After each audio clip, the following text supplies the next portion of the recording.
আসসালামু আলাইকুম। আজকে আমি আপনাদেরকে দেখাবো আম গাছে সফেদা হয়েছে। এই দেখুন, আম গাছে শুধু আম নেই, আছে শুধু সফেদা। আপনাদেরকে এটা আমি আসলে ভিডিওতে বোঝাতে পারছি কিনা জানি না। এই সাইডে হলো সফেদা গাছ, এই যে এই সফেদা গাছ, আর এই হলো আম গাছ। আম গাছে হয়েছে সফেদা। এই আপনাদেরকে একটু দেখাই কাছ থেকে। একটা আমি তলায় সফেদা পড়ছে সেটা দেখাই।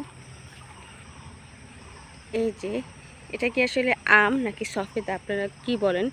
আসলে কি হয়েছে, আম গাছে সফেদা গাছের নিচে আম গাছ ছিল, তাই আমগুলো একদম সফেদার কালার হয়ে গিয়েছে। এখন শুধু যে আশেপাশে সেই বলে আপনাদের তো আম গাছে সফেদা হয়েছে, তাই আপনাদের সাথে একটু মজা করলাম। এই দেখেন গাছের অবস্থা, আমগুলোর কালারগুলা সবগুলো দেখে মনে হচ্ছে এটা আম না, আসলে সফেদা। কালারটা দেখেন, একটু ভালো করে জুম করে দেখাই।